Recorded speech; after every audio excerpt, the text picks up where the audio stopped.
This episode of Another Happy Pod is going to contain spoilers. If you've not experienced the content yourself, please go ahead and do so before coming back and listening to the boys ramble on about it. Thank you very much.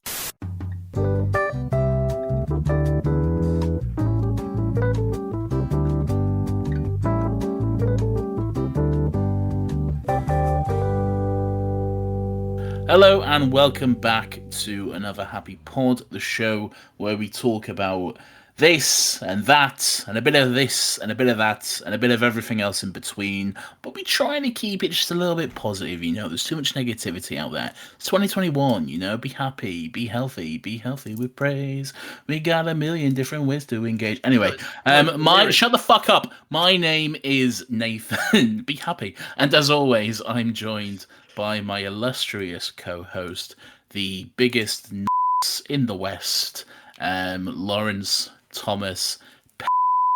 I see. Okay, you incorporated into the name this time. That's new. Well, I think I've done that before. Have you? I was going to say there's not many ways to freshen up this ongoing joke, but that felt slightly unique. So thank you for putting in that effort. I've definitely said the fastest in the West or the biggest, whatever. You've definitely done the West one, yeah. You've never put it in my name. Well, I think I have. Someone that's more invested in this, tell us. Find out. I don't think there is anyone more invested. Anyway, hello. Hello, how are you? I am good. I am currently at work. Oh, naughty boy. Naughty boy, Nathan. You're stealing minutes from the company. Not something Lawrence can relate to because he does not have a job. Well, I pay your... No, I don't actually. I don't. You don't pay anything. We'll move on from that. What was you going to say? You pay my rent? Is that what you was going to say? I was going to say I pay your wages because of the fact where your wages come from. You don't even pay tax. Well, that's what I was alluding to, Nathan, and we shouldn't go down that road. Find a way to cut around this, please. Oh, no. HMRC are fucking They're on the pod. To Lawrence. Just to clarify, he does pay his tax. He just does it yearly, so calm down. That covers our backs. Okay, so as people may know, the Spider-Man No Way Home trailer released a couple of days ago. And it's starring little British boy, Tom Holland. So we thought we would talk about another Tom Holland movie, didn't we, Lawrence? We did. So instead of No Way Jose, we're going to be talking about Cherry, which is a movie that was not on my radar at all until I saw Apple TV rammed down everyone's throats when it launched. Like, I couldn't go anywhere or turn anywhere on the internet without seeing Apple TV ads. And this was at the forefront. And then it had some posters come out on Twitter, which kind of made him look a bit like Shrek. Really? Yeah, there was a big thing where they put out posters on Twitter, and that was like they had this film's divided into like chapters almost. Yeah. They had posters where it was Tom Holland's face staring deadpan like at the lens, and it said like lover, junkie, like I don't know, like just a couple of like keywords from what you could describe him as. And the worst thing was he was kind of wearing this weird like tunic thing that is similar to what Shrek wears. And so people just started editing it and saying like Shrek. And changing the text, and it was quite a big meme. But that's how my attention for this film came about. Oh, okay. I totally missed all of that. Yeah. I think I'd heard of the movie, but it was really you who just kept on nagging me to watch it. Essentially, I didn't really have any interest in it. Tom Holland's fine enough. I like the Russo bros. They did some really good Marvel movies, but at the end of the day, I wasn't overly. I wasn't willing to go out of my way to watch it or anything. Yeah. Until this came along, so here we are. Okay, and so you mentioned the Russo brothers obviously have directed some of our films that we praise highly. Have you ever seen Community as well, like the show? Yeah, I've seen all Community. So they do quite a lot of that. They've obviously directed the Winter Soldier, Civil War, Infinity War, Endgame, which is arguably what made them like big names. But this is the first kind of big thing they've done since the superhero genre. Yeah. So this is the first time. I don't know how big the budget was for this, but this was They the first also time. opened a restaurant. Did they? Yeah. I remember them posting about it a lot on Instagram. I just, I'm just picturing you go there and it's just names of their things. Like you've got the Jeff Winger soup special. You've got the Infinity Gauntlet. I don't know, burger, whatever. Wait. Thank you. What do you think of this then? Uh, I knew it wasn't going to be straight down the middle. I knew you'd have opinions. It's not. It's okay. It's not a feel-good movie, is it? Like, no point during this movie did I feel good or happy or anything. Do you want to sum it up, actually? Like, because people probably don't know too much about it. No, but you do. Oh, good. Well, thanks for saying that. So this tells. I actually had this prepared, so I knew you might flip this. So it tells the story of basically it's based on a true story. It's not a true story. It's based off of a man's experiences. Man called. It's Nico. not a true story, but it's based off one. No, it's based off certain experiences, but obviously it's been heightened. This is not like a true depiction of what happened in his life, but it's based on stuff that happened. Right.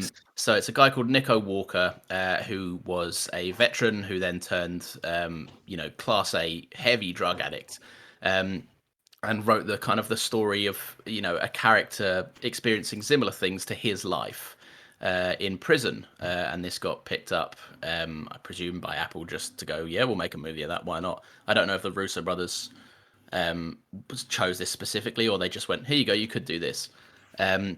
But yeah, it tells the story of essentially a guy from, I don't know, early, about 20 years old till about 40-ish years old, his life and how he falls in love with someone when he's at college in America.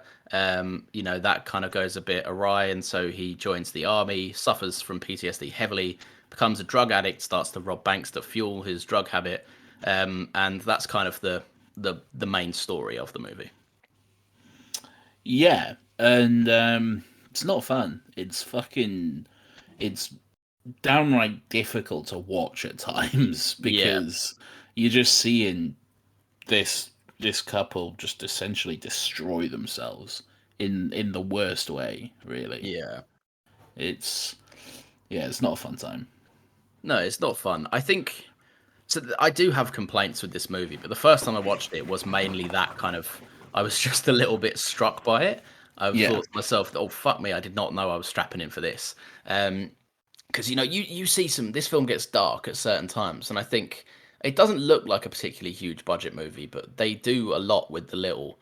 And some of the war sequences is very like raw, unfiltered, very uncut, and it kind of really makes you. It doesn't glorify it how some kind of war films do, and it doesn't come in with a niche. It just comes in to strictly show you all of this affects people mentally. Like people might think, oh, it's a war, it's going to have explosions and shit, but people die in that explosion. And when it shows you the aftermath and when it focuses more on putting your friend in a body bag rather than, wow, a big explosion, special effects, it gets fucking hard to see. Yeah, you're right. It doesn't necessarily. I don't know what the budget is, but there's nothing really in this film that calls for a big budget necessarily. No. I mean, yeah, you could argue casting and some special effects really, but there's not a lot of that. It's only little things here and there. Yeah, the military stuff, the army stuff. It's weird because it does not portray, which is weird for American movies. It's weird to have a movie which doesn't necessarily portray the military in the best light, because a lot of them are, even Marvel movies are military propaganda essentially, and it is a little weird to see something that is just. It's not necessarily anti-military, but it's coming at it from a different viewpoint. It's like showing, it's not all fucking patriotic flags and whatever. It's not America coming in to save the day and making the world a better place. It's Yeah. arguably the opposite of that, leaving it in a very fucking worse state than when they got there, which is very relevant to what's going on at the moment as well. Yeah, and I think it's ready to have like a very strict and honest conversation with the fact that there are people, sadly, that join up in the military just to legally kill people, Yeah. and it's definitely acknowledging that in sometimes very brutal ways. And he talks about as well, like how like the recruiters prey on like the people who are, it's a sales pitch. It's preying on the not necessarily that intelligent and trying to convince them to do something good with their lives and Yeah, whatever, and just shoveling them off to this fucking desert like a and sense saying, of purpose kind of bullshit. yeah, exactly. And then even the stuff like the fucking the boot camp stuff, basic training, where he's talking about the drill sergeants who claim they have PTSD, which is why they're so you know in your face and are so angry and violent. But it's all bullshit. They've never even seen combat, so Yeah, they and the movie shows you that like this is, PTSD. I suppose has a common. I think people are more aware to it now, but I suppose back when it had a misconception of, you would just be angry or you'd want to be at war 24/7.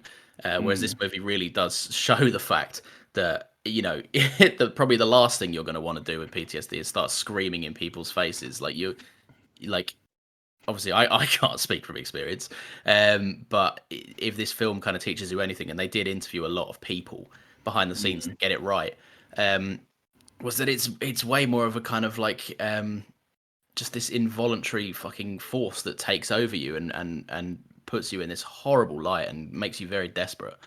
Oh, I just realized I didn't start my timer. Oh no, it's okay. I've got a timer on. All right, well, carry on then. Well, I'm done on that point. All right. I'll tell you what. So yeah, so you found the film kind of like hard hitting. What did you think of it in terms of a film? Because there's been people are on the fence. I think it's a about good it. film. I think it's a good film. It's definitely an interesting story. Like I said, it's difficult to watch at times, but I think that's part of it as well. Yeah. And it does leave you feeling quite uncomfortable during a lot of sequences. Um, but it's also really gripping and really really engaging as well. The stuff like when he first gets to fucking Afghanistan. Is it Afghanistan or Iraq? Well, it's one of them. I When think he, it's when- Iraq. yeah, well, when he first gets there, and he's just immediately his first like fucking taste of combat, and he's just completely out of his element. He has absolutely no idea what to do, and he just kind of essentially has to focus and try and get the job done. His own friend is just there on the floor in front of him, his guts spilling out of his body. It's graphic and obscene, and there's other shots where you see corpses that have just been blown up, and it's brutal, but it does a really good job of giving you a taste of just how fucked up this world is. Yeah. And then No, there's absolutely. sequences like where he's robbing the bank with his friends, towards the end of the movie, and it all goes wrong essentially, and one of them gets shot, and that whole sequence was just really gripping. The way it like cut back and forth between them in the car and then what actually happened in the bank itself.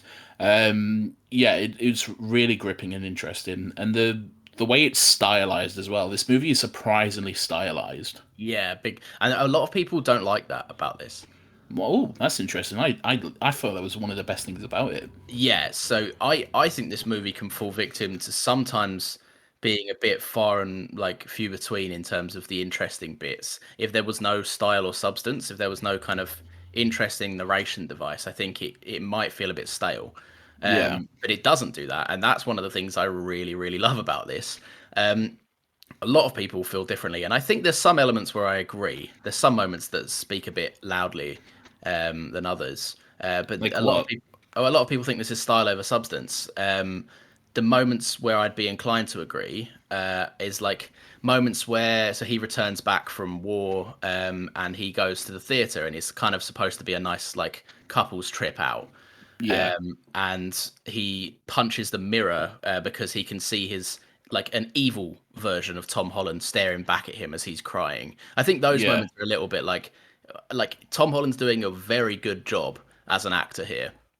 I didn't need to see like what is essentially like a GCSE drama trope of like but an evil version's looking back. Do you know what I mean? It's not. Oh no, I really liked that. It's not an evil Okay. version of him. It's just him looking at himself, seeing what he's become, and being fucking disgraced by it. Yeah. It's the way he was looking at himself, because you're right. He's in the mirror, and he's like choking in the sink or whatever, and just going down. But the reflection of himself in the mirror is just standing normally and looking down at him. And Yeah. yeah, I found that really effective. I really liked that. Well, fair enough. And like I say, it's not like I think it works way more than it doesn't work. Yeah. But some people, I think they were just expecting a bit more of a serious film, and I think a lot of people. I think it's a serious No, film. and It's not it is. exactly a comedy, is it? No, but I think a lot of people were like when they see certain cuts, like for example, a lot of people on Twitter when it came out were joking about the fact that there's one scene where Tom Holland, or the character, I think it's just called Cherry. I think he's just referred to as Cherry in the movie. Is getting his ass checked. Yeah, no, I'm pretty sure he doesn't have a name. I'm pretty sure they don't give him a name. But he's getting his ass checked, and the camera is a tight view of the inside of a man's colon. Yeah. Which is which is an unusual choice for where to put a camera. But a lot of people were saying that that's just kind of like that made them lose faith in it being a serious film, which I think I think it's impatient and wrong, to be honest. I think that's fucking stupid. I mean, God forbid a director do something different and interesting. Yeah, exactly. Than just a fucking standard slice of life movie. God forbid they do something visually interesting and different. Yeah, You know? exactly. Yeah, no, I completely agree. And even the narration as well, and there's other stuff as well, like I don't know if you noticed the names of the banks, like because it's all from his perspective and not actual real names. It's like Shitty Bank and Capitalist One and all this sort of stuff, just random names. And like the doctor was even called Doctor Whomever because you just couldn't remember the name of him. A lot of the bank tellers have just like Clerk 1, Clerk 2 Yeah. on them, as little things like that. Yeah, no, I think it's really it shows like a level of thought process, because to get there to film that on that day, you would have need to have given that to set designers months prior. Like it shows a really clear thought process of where they wanted to go with it. So I tell you what how much have you seen of Tom Holland outside of Spider-Man? Quite a bit. So I've seen Impossible, which is a movie he did years and years ago. Saw him in Billy Elliot years and years ago, and I've actually worked with him myself in a drama thing, like fucking back when I was in college, and that was. Have you? Yeah. What? Tell me this story. I didn't know this. Did you not? No. What the fuck? Oh, so yeah. So my my college tutor worked on Billy Elliot with Tom Holland, and we was basically coming towards the end of college, and we'd essentially left at this point, and someone had got in contact with my college tutor Viv, and they wanted her to put on this just little show for some little fucking Welsh. I can't remember what the exact thing was. Just some like little Welsh town hall festival thing. Okay, because I was in college in Wales. And so she got in touch with us, asked us if we wanted to do it. A few of us got back, said I'll do it, but the numbers were quite short, so she had like a ring around to see if she could get anyone else to fill in from different places. One of them was Little Tom. So ended up working with him. I had no idea who he was at the time. We just did the job. I was like, cool, yeah, see you later. And then that was it. And now he's fucking Spider-Man. So you're best mates. You're best mates with Tom Holland. Clearly, I'm best mates with Tom Holland. Yeah. Gee, how did I never know that? You've never. I'm sure I've that. 100% told you that. I know for a fact you haven't. No, I've 100% told you that. I must have. It is complete news to me. If you have, you've told me in a very boring way. That's made me not remember that. Well, there you are. Okay, well that's cool then. As for me, I didn't I'd not seen much of him. I knew about the Billy Elliot stuff and all of that, and I knew that he was in. I can't remember what the movie's called. Him and Chris Hemsworth go in a little boat, um, Oh, go to sea or something, fucking yeah, by the sea or something. something like that. Yeah. Yeah, it's Moby Dick, but not Moby Dick. Yeah, yeah, essentially, it's was it BTEC Moby Dick? No, like yeah. it actually is Moby. Like it's the real life story of Moby Dick. Oh, really? Yeah, like Oh. what actually happened as opposed to the dramatized book, like what the actual book is based on.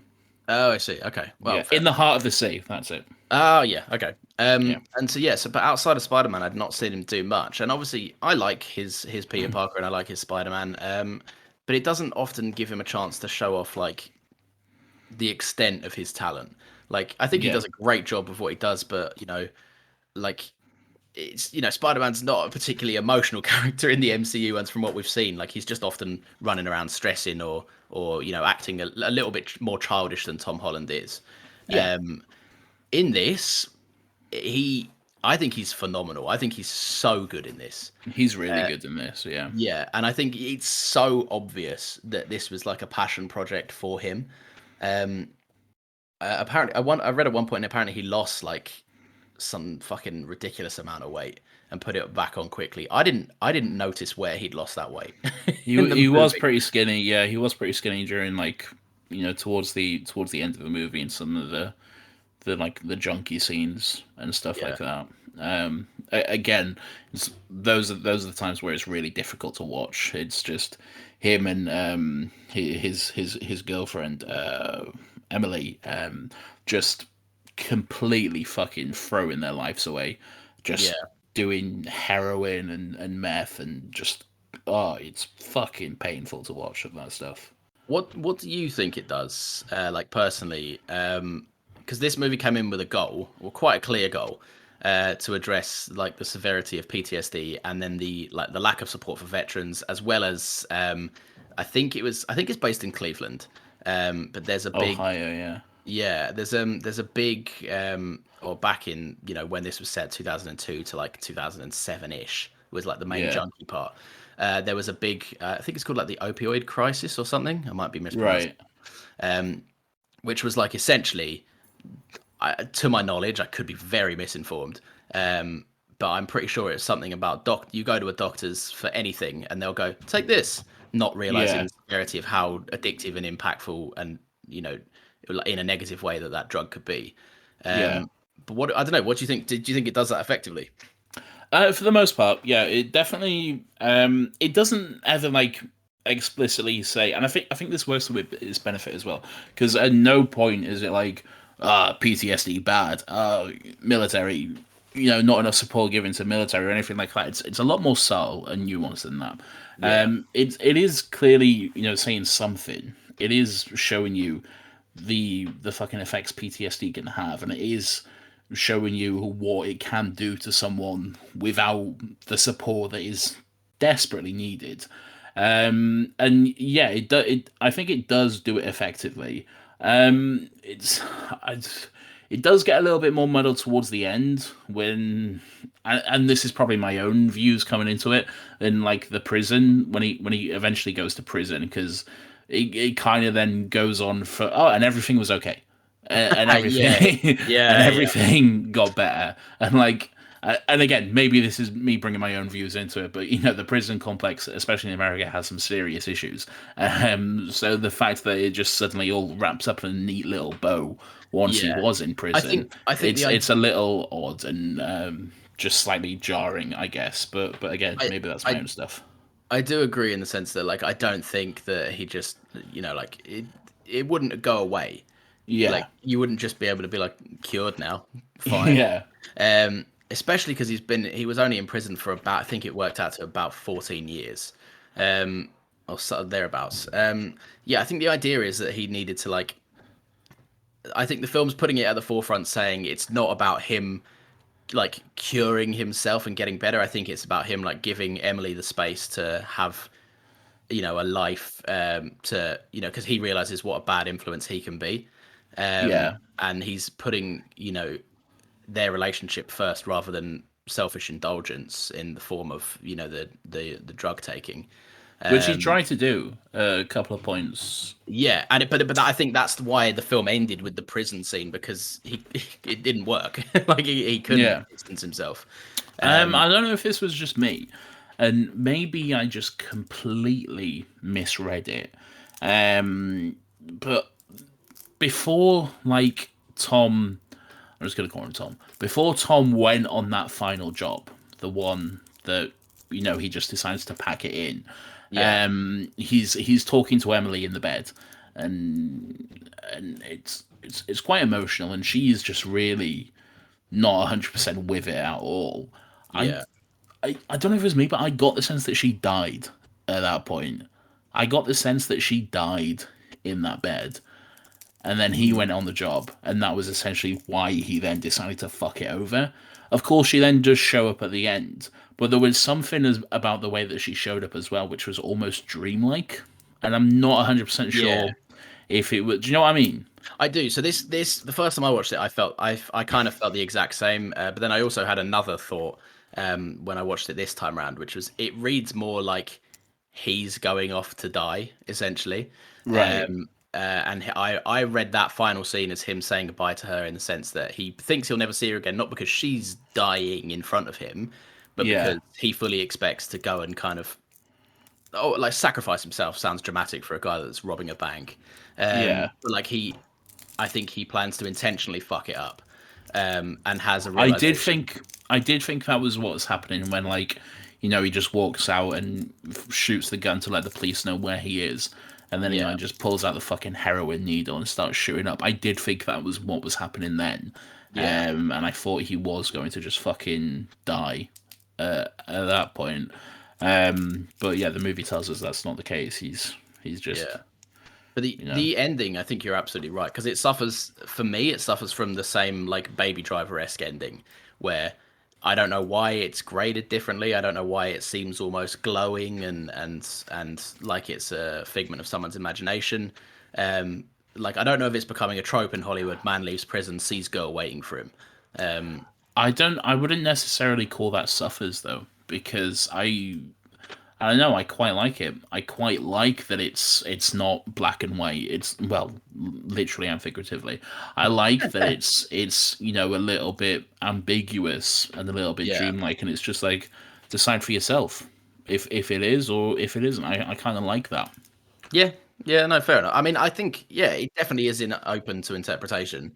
And yeah, no, I like it like that. I think the ending of the movie is satisfying.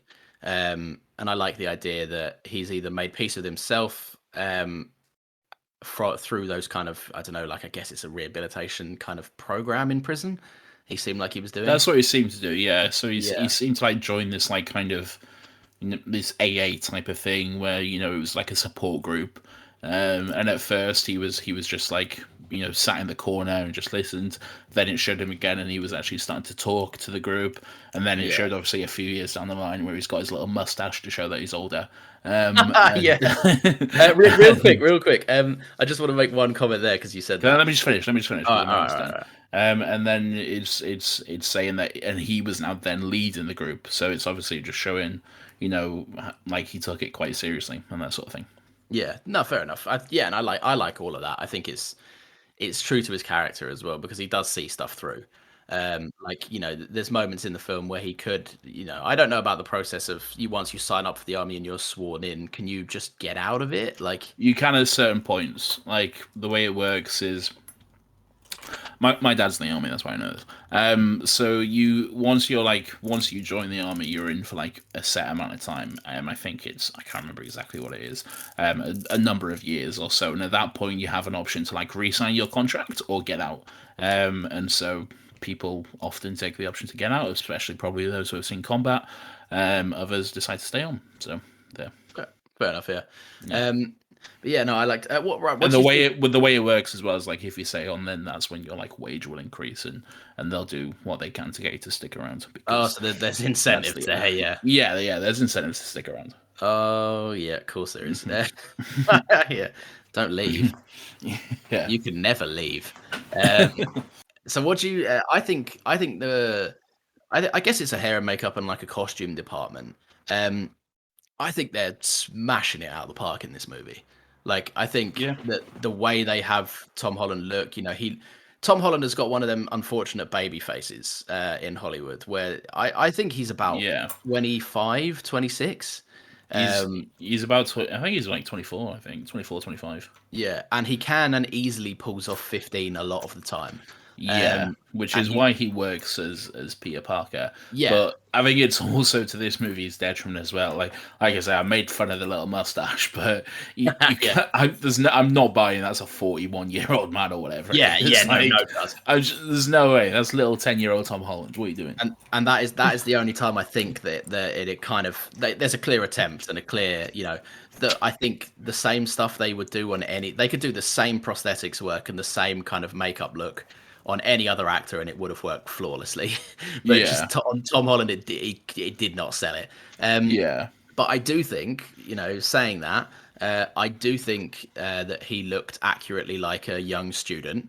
And then I confidently believe the fact that this man is tough enough to be in the army, which happens like pretty much directly after. It's like the next chapter. Yeah. And he looks a bit more built. They shave his hair to make him look a little bit kind of older. But it's when he comes back in like the gym when he runs through and they do like the big heroes return kind of party thing. He looks like a man that could have been in the army. It's done really well. But it is just that fucking moustache.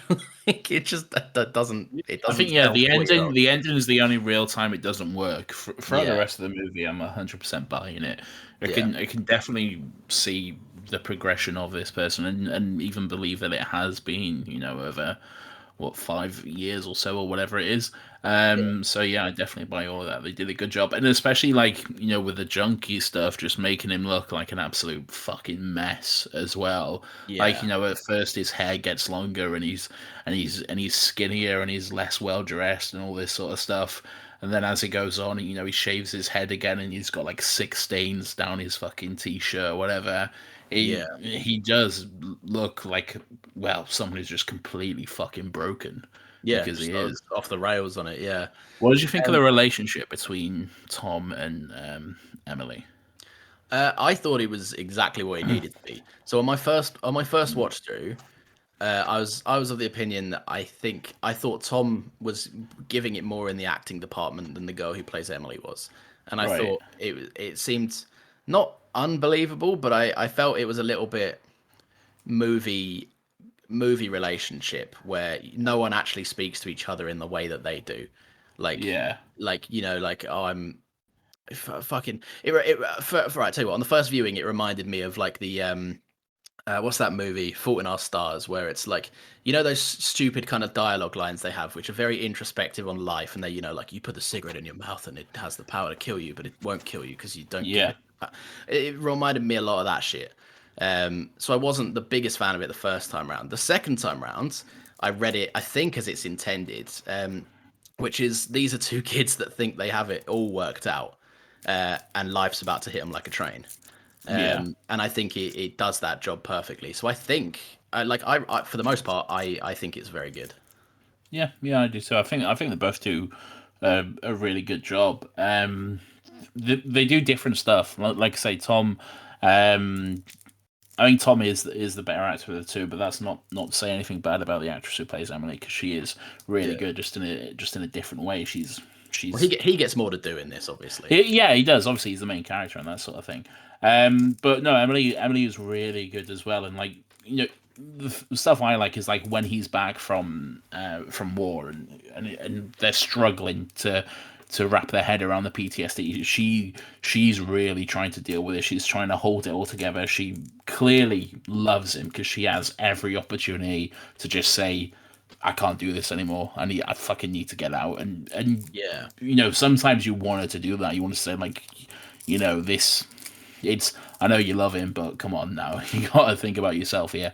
And it is tough, and you can see how tough it is for her. But clearly, she really does fucking love this guy, and she wants to make you work. She loves him so much that she fucking destroys her own life. That she then decides, well, you know what? If you're gonna do this, if you're gonna be a fucking junkie, then fuck you. So am I. Yeah. And they just I like that scene. It's like you can't escape it without me, so fuck it, I'm coming as well. Like yeah. it's a great moment. It really is, and again, I've said this 3 or 4 times now, but just heartbreaking, just really fucking brutal to watch the next few scenes after that. You know, her like what was she got a job? Was she at school or something? I But think she then goes she's to like, class. Yeah. yeah, she goes to class, but then she's taking breaks to like go shoot up with him in the car and stuff, and it's fucking heartbreaking. Yeah, it is difficult. Yeah. Well, I guess I don't know. Is there anything you wanted to? Oh, one thing I'll ask. So you said you liked the style that this film Yes. goes for. Is there any kind of particular choices that you were like, yeah, that's perfect? Not necessarily choices I would say were perfect. It was just little things. Like I liked how like when it was a flashback, like it was slightly, you know, the lens was kind of fisheye in our focus, I guess. Like it Yeah. was just focusing on one thing in the center, and then everything else was kind of blurred out, kind of like Vaseline on a camera. Yeah. I liked all that sort of stuff. I liked how the color grading changed up, like when he's taking ecstasy and everything's just slightly different color, but then it becomes a little bit more normal when he sees Emily. All Yeah. really good stuff. I like the narration moments. How at some points he'll just just turn to camera and talk and all that sort of stuff.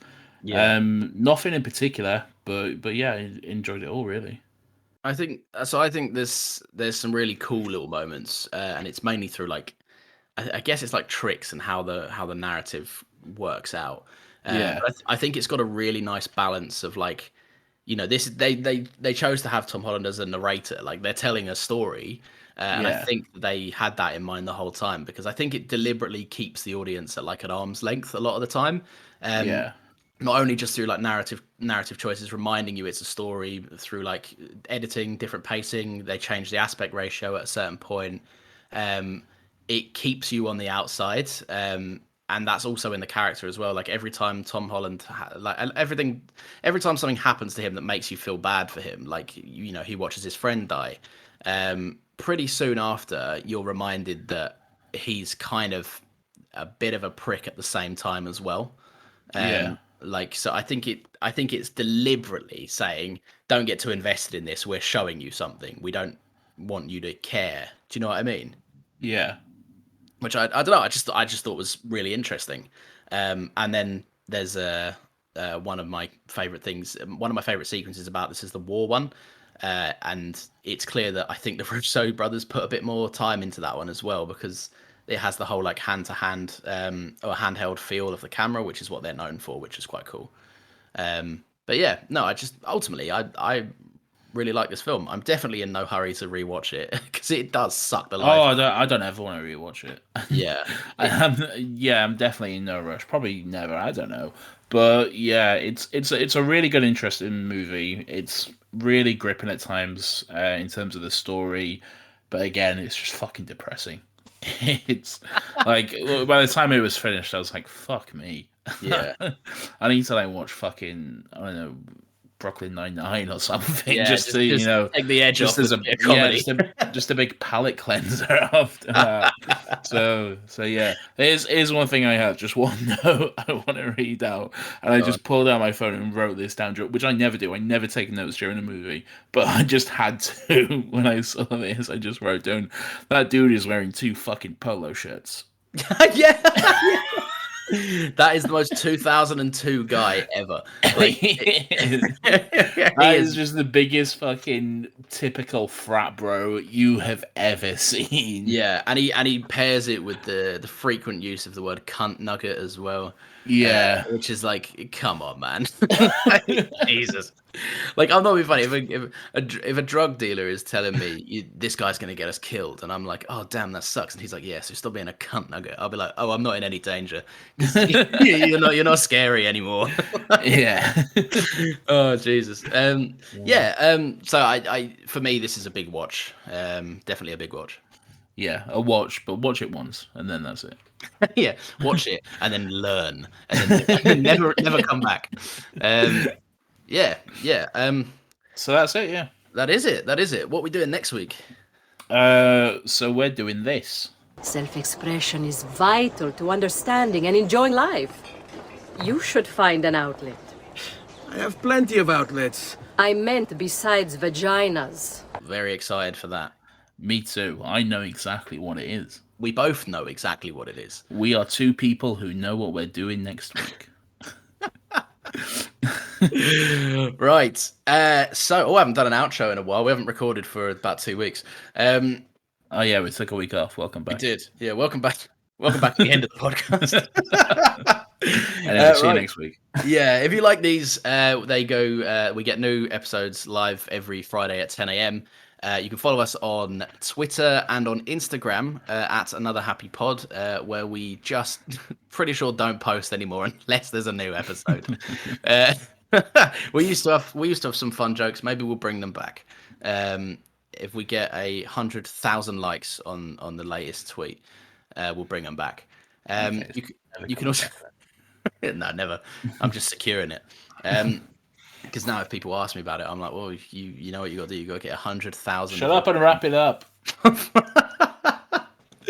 Right, you can also review us, give us a 5-star review on Apple, because if you do that, it will, I don't know, pushes us out more. I don't know what the purpose of it is. I'm just supposed to ask. Guess it's seen more, I think. Just recommends it to more people. It does something, and to be honest, more reviews that are good is a good thing. So why not? But yeah, other than that, I don't know. How do I normally wrap these up? I've just completely lost it this week. Well, you did a shit job. Anyway, see you next week. Have fun. Say hi to your grandma for me. Oh, generational this time. Indeed. Another happy pod.